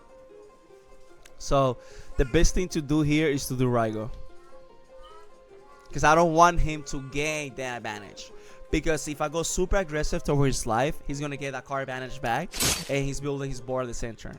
I lose a trigger there, Shirayoshi, but we're able to do now Raigo for free without losing a card. So we drew 2 cards, Raigo, and I think I'm gonna attack. I think here it's good. It's a good turn to attack, but it's also a good turn not to attack, because if he start playing lower cost characters, I can do Yamato. I can Yamato them. So it's like I can starve them. I don't have to attack right now. I'm still comfortable, but at some point you need to end the game. So I should attack once.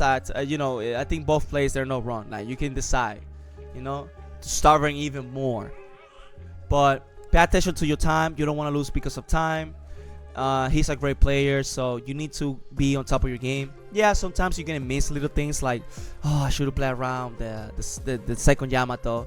I did it first, but I didn't do it for the, because if you lose a Nami, a Gadatsu when they do Yamato, that's not the end of the world. But I was vulnerable to lose a Katakuri.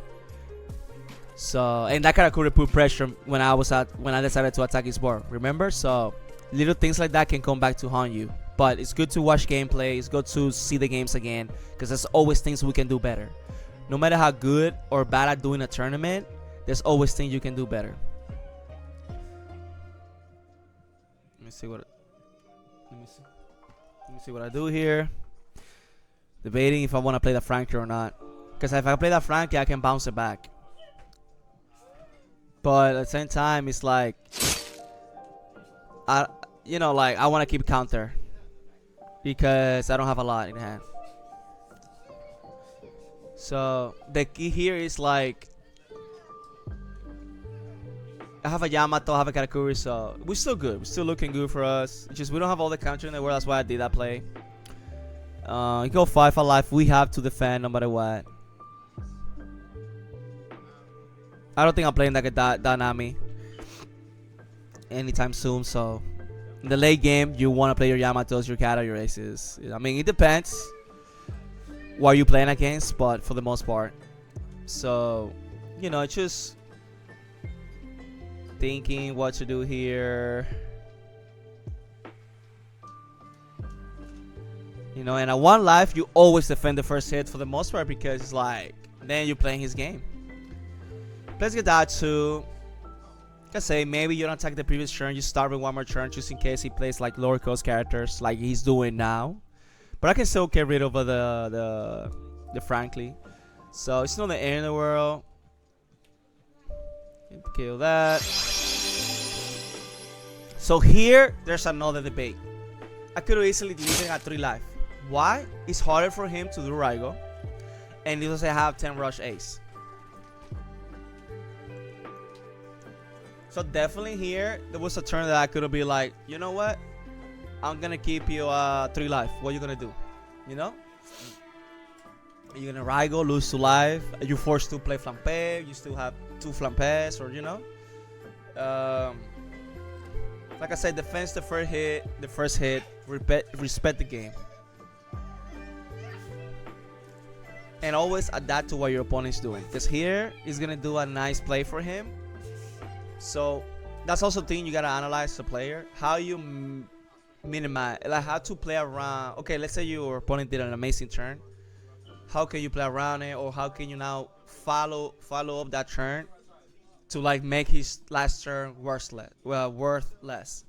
You know, like, or useless. Like not useless, like let's say the play he's gonna make here, he's getting an advantage. He's building a wall. So you have to think as a player, how can I remove that board so I can still have the advantage? I don't have a lot of cards in hand. Yes, I have the board advantage, but you know, I don't have the aces. I only have one Katakuri. I didn't play that Franklin. Maybe I should have. But like I say, I need to have counter just in case he goes super aggressive. It had the Nami to kill him in no matter either way. So here he pays 5 dons. Now he has 5 left. He pays 4, 2 and 2. Now he has 2 blockers. You see what I'm saying? He's playing around my Yamato. He's playing around, you know, and now he has the wall. You know, that's really, really good for him. So how you now like, okay, you have the advantage. Why? Because next turn he can just go super aggressive. Because him being at 3 life, at 2 life, he can attack 5, 6, 7, and 10. That's a lot. You know what I'm saying? But the reason I'm also attacking, you know, you need to like, because I don't have aces. So I'm not gonna put you to 1 too early, so you don't rival me. But the turn I put you to 1, I'm gonna try to eat your hand, or I'm gonna try to eat your blockers. And that's what I'm gonna do this turn. Play Katakuri. I'm trying to bounce the Enel. That's how you remove his advantage. Why? Because I can potentially remove a 7k attack without done commitment. You're gonna be at 3 life, and if I can attack 7, 9, 9, 9. You know what I'm saying? And he trashes. I'm like, and he trashes at rush ace. He trashes at rush ace. That's how you like. Okay, now how can I just minimize your power play last turn? And that's what you do. You play Kata. You try to bounce it now. Okay, you're trashing a life. Now you are 1 life. You have 2 blockers, but you only have 1 life. So now you don't have a lot of card advantage because I was able to eat your hand when I was trying to win for your board earlier. So now I go 7 alive. Do you have the counter or you don't have it? Because if you give me all your counter, or you give me your hand, or you give me one of your blockers, I'm looking good. Alright. I go 9. Sorry for my big head again, man. He takes it. Need ability. And I'm gonna go 9 twice. Yeah. There you go. 9 again. There you go. So yes, he has the 1 life still. He can do the same. He can do Ryo. He can like play ace. But if he goes 5, 5, 6, I can give him 3 cards out of my hand. Then he can go for my board, but I'm still healthy. And he potentially can only remove 2 of my characters. Oh yeah, thank you so much. Shout out to one of you guys that moved my put in a better angle. Jesus Christ, my big ass head, man. The whole game, man. Nobody wants to see my big ass head, man. Come on. So here, guys, I'm like, you know, that's what I did. Because like I can defend my life comfortably. You're gonna use all your dons to try to put me to 0 life. You're gonna go back to 2 point. Now I can clear your whole board, and you go from there. You know, it's just like now we're just trading board, trading hand. But 9 to 5, come on, that's 3 cards out of your hand. 9 to 6, you know. 8 to 6, 2 cards out of your hand. That's not bad. And I haven't seen a single ace. I haven't seen a single ace. You know. So here he's going 7 alive. And I give him 2Ks. It is what it is. I have to. Because then I'm playing his game. You see what I'm saying? Because now he has to hit me 4 times. He has 3 attacks. So if I can like defend one of the next ones, it's, you know. And now he needs to commit dons. He needs to commit dons to his next attacks. Because if he goes 5 or 6, I can block. And now I still have 2 life. Then my board is vulnerable. Who cares? I'm still healthy, and now I'm gonna clear your board next turn. And like I say, by any chance can I see a freaking? So here's go big. Yeah, you got it, brother. And that's a good bait. He did a good. You go 7, eat 2 cards out of my hand, and then you go 11 to 9. That's great. That was amazing.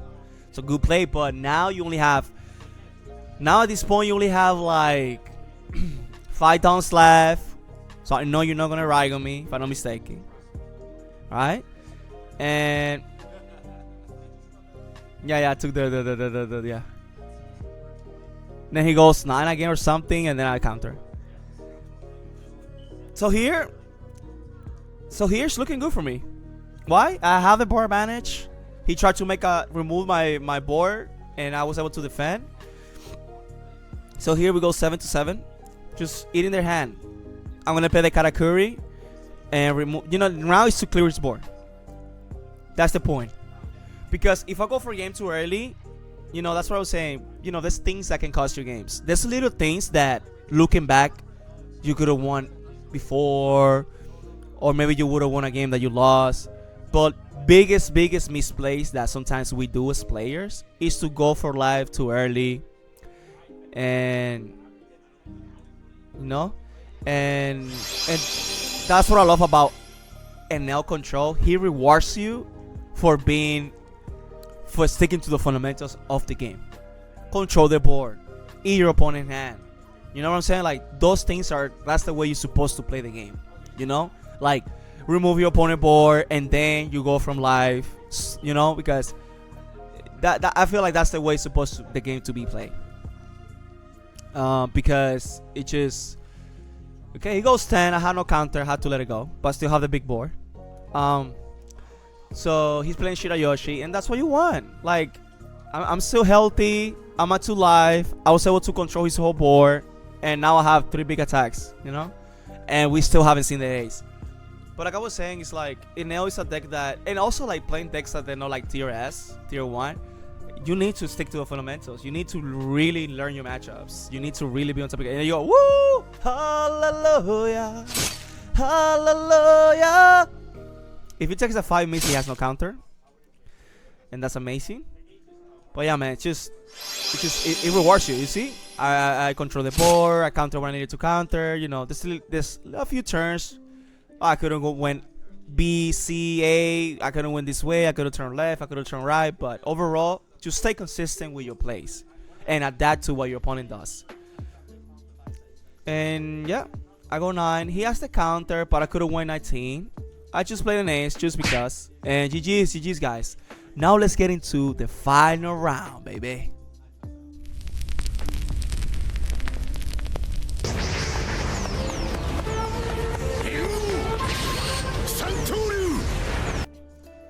Alright, guys, so here we are, final round, playing against Zoro. I just want to give you a special shout out to all the players that I faced that day. It was super fun. Thank you for being respectful, great vibes, sharing the knowledge, sharing the love. Guys, at the end of the video, after this match, I'm gonna showcase the pricing that I got, which is insane pulls in the packs, super fun. Thank you guys for always giving me and my brother love, support, always grinding. Some weeks, some months we're not gonna be able to grind that much. We have a daughter, I have a family, and sometimes work. It can get too complicated for us. But every time we see something competitive, we can find room if we're not gonna shy away. Anything competitive, we always gonna expose ourselves. I'm so happy that Kobe is coming back. Kobe Sierra, my brother, and grinding more. He's playing Purple Luffy behind the scenes, trying to make it work for 8.5. If anything, he's gonna also be playing Lucci.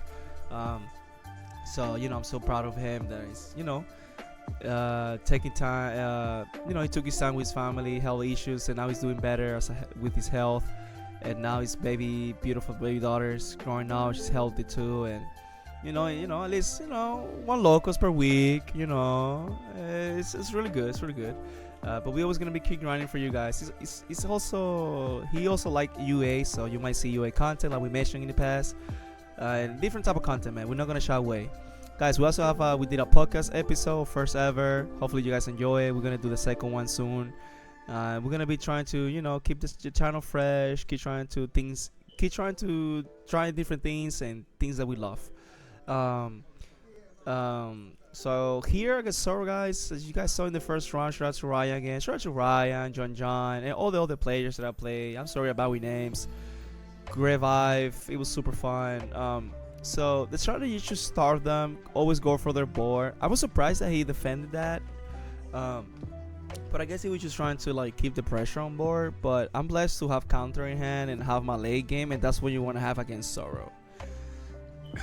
Because generally speaking, that's what you want to have against like rush decks. You want to be able to remove their early board and also then their later and also like remove their late game while healing too, or like while they have no. For example, like you play against Dofi and you remove early, you remove late with Yamato. It's just so powerful, so powerful. And then when you start them, they're losing their hand size. So that means they're putting pressure, but everything they're playing is rested, or to put that pressure, the character has to be rested, and they have to play those cards from hand. So super nice, super nice.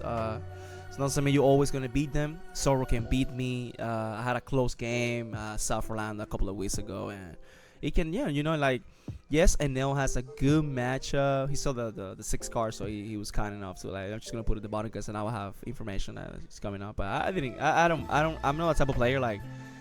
I mean, maybe change your perspective of what you're gonna add to your hand, but that card is there, man. It is what it is. But he's doing his combos. That's not bad for him. But you know, I'm keeping myself at 2 life. That's really good for me. And I have more early game removals. So that's even better for me. So here I'm just gonna play probably the Nami. If I have it in hand. Oh no, I have Rocket Luffy. So I can do just Rocket Luffy. Remove the board, you know, put pressure. So yeah, like I was saying, that's what you want to do against Zoro. You see, I'm only going for your board. Oh, I had a Nami, perfect, yeah. I play my Nami and then try to check the Raigo. You can play sometimes you can Raigo something if you want to, but that means your hand is horrible. If you have 1 life and you Raigo, that means your hand is horrible. But yeah, man. We have late game healing. We are removing his old board. He give us, you know, his hand is low, so I think he only has 1 card in hand, or no, he has like 3 cards, 3 cards in hand. And I have all the healing in the world, so it's looking pretty good for me so far. But that's the mindset, guys. Like, you know, respect the matchups. I'm never gonna sit there and like, oh, I'm gonna be Zoro 10 out of 10. They can also beat you, and they can find ways to beat you. We're not always gonna have all the answers, so just grind the matchups, learn the fundamentals of the game. You know, like, and yeah, like I said, like, let's say you don't have all the healing or you don't have all the Yamato, but you have a little 10 rush aces. Let's say you have 4 10 drop aces for some reason. You can get away with while being aggressive also. After you clear the board, also be aggressive towards life because you're not gonna abuse the Yamato. So all those little things you need to adapt. Don't play too much ahead. You can play 2-3 turns ahead, right? Based on your hand or based on what your opponent's doing. But it's like, let's say you're like, oh my god, I need to see my Yamatos, but you only see Karas and Ace. Adapt to that, and that's it. Or sometimes you only see Yamatos. Okay, adapt to that. That's the advantage of we having like different top hand. You know, like Katakuri can heal us or remove something from your opponent. Yamato can kill something and heal. Ace can heal and kill something too if it's just attacking it. So, you know, it's just so many things you can do, or just pull you back to 3 life if you need to. You know, it's just so many things you can do, and that's what I really love right now because it's really flexible and you can adapt to so many different scenarios. So you never defend the board, especially the low cost characters. Why? Because you play in the long game in the sense like you're gonna start with his hand, you're gonna remove his board, and that's it. And I think he was going 8 or 7, I don't know. Yeah, so yeah. Yeah, I think it was 8. You let it die. If he was only asking me for 1k, okay, I give it to you, or 2k, but I'm not gonna give you 2 cards out of my hand to defend like that. So just keep moving ahead, and just you do that consistently, you're gonna do well, man. I have a good track record with Enel. Why? Because I'm not always gonna make the best play. You guys, we were seeing different things I could have done better in the past matchups, and you can always see my live streams, but consistently I'm always trying to make the best play. I'm always trying to play around my opponent's strength, and I'm always trying to make my leader more consistent and more and get to my win con more consistently. And that's the advantage of, because we have so many great tools as a nail player. Like, you have the ability to choose, I'm gonna heal me once per turn just because I have so many boss monsters that can heal me and remove my opponent board. So We have so many things that we can abuse, and that's why I always say, like, to me, he only has one card in hand, guys. That's so rough, so rough, so rough, so rough. You know, if he would have more cards in hand, I would have choose Katakuri that. Yeah, because I think I have one Katakuri. Because I have counter to defend my life.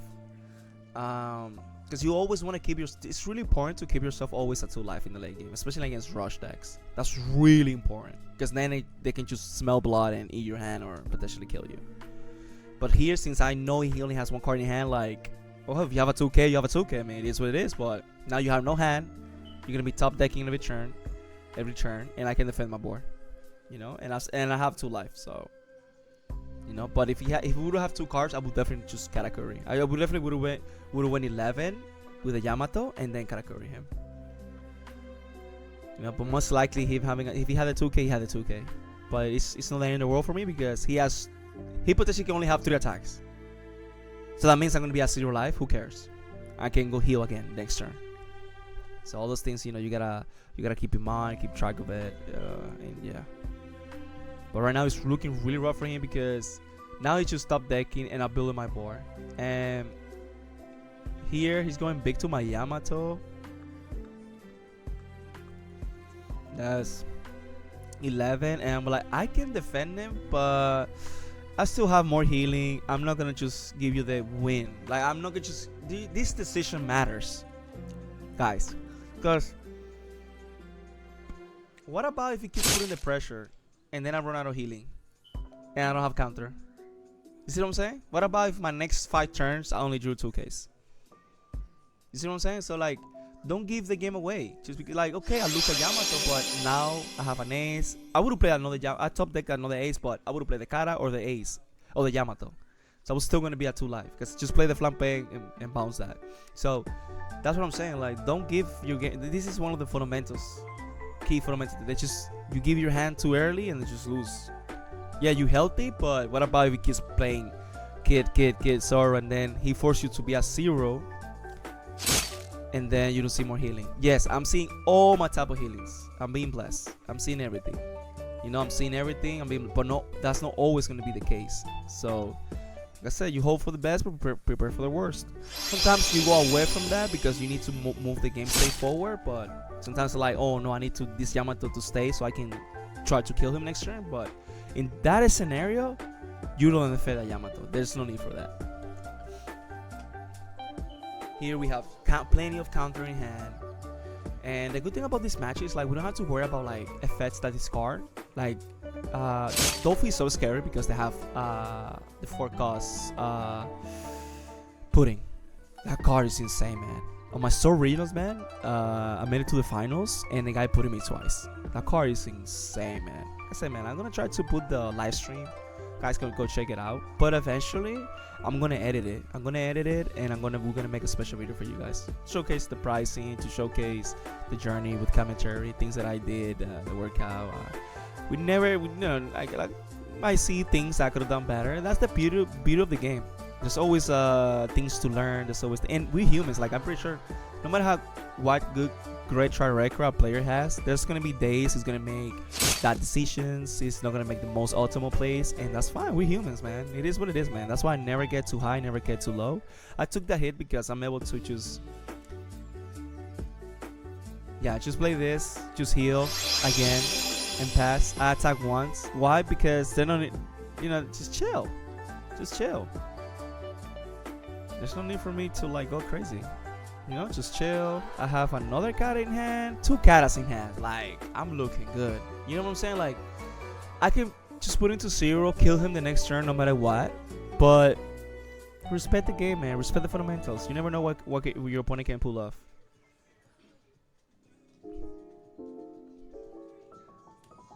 But if you're on time, those things matters. If you're on time, you need to be more aggressive and you need to like play more fast. You know what I'm saying? Like if you get in the late game, your opponent has 3 life, you have 1. Go everything alive, go back to 2 and force him to put you at 0. Because Enel is a deck that he doesn't trash a lot. Like he's gonna have a lot of cards in the deck.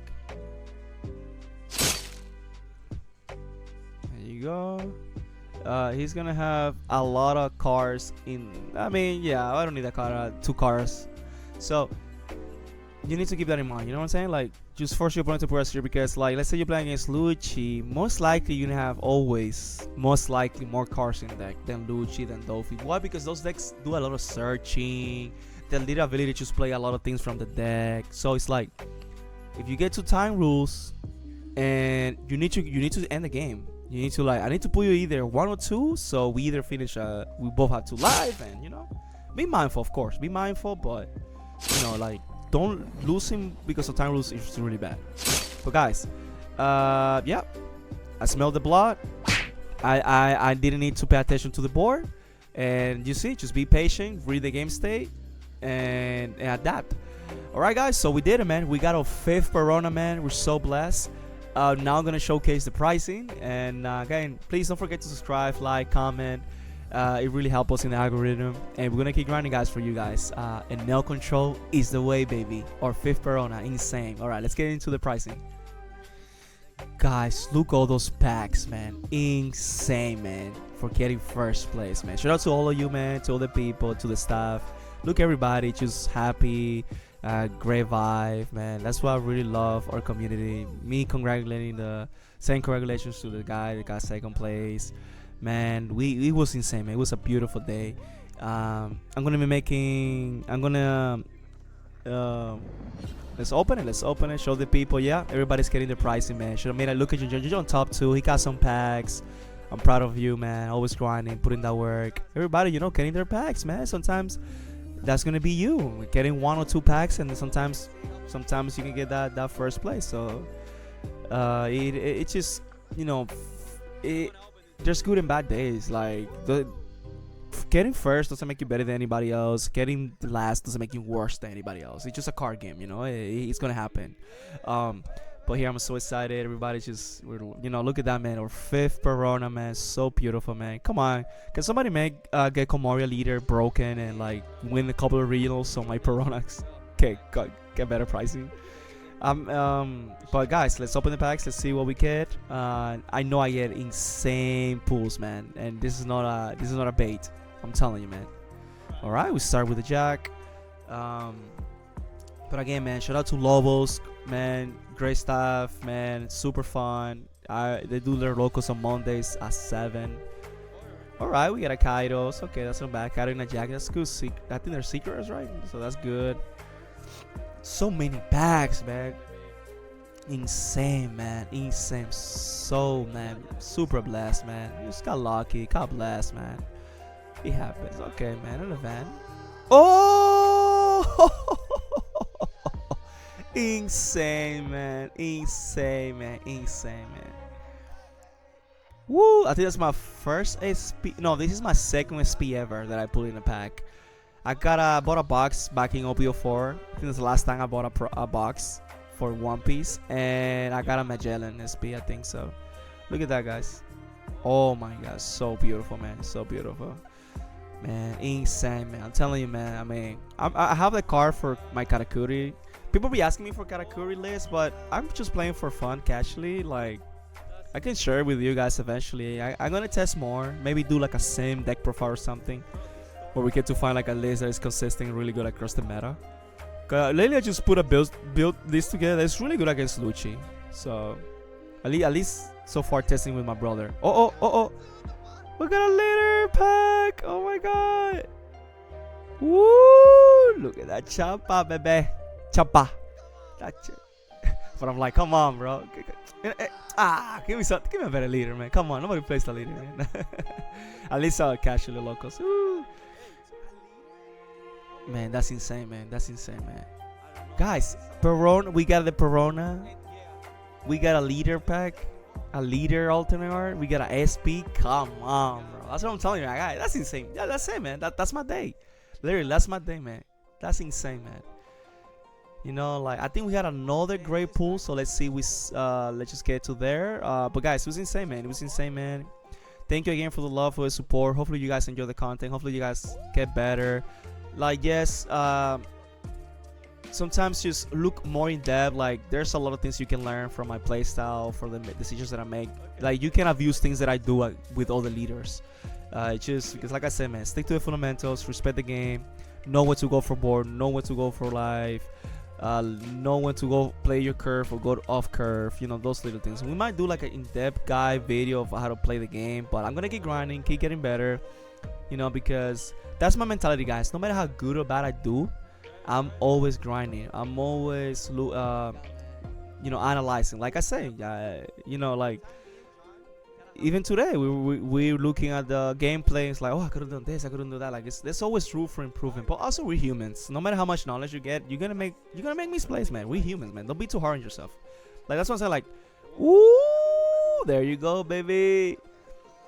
Come on, man. The best store love us, man. The best pools are in love us, man. Peter, man, he got back-to-back. It was like he went back-to-back locals. He got, I don't know. He got like the pack for entry. He got like Maria, and then he got another Maria. It was insane. Alternate Maria, the 2K, the purple one. Oh my god, man. That stores, man. It's something in the store, man. If you top, most likely. Oh, there you go, man. Come on, man.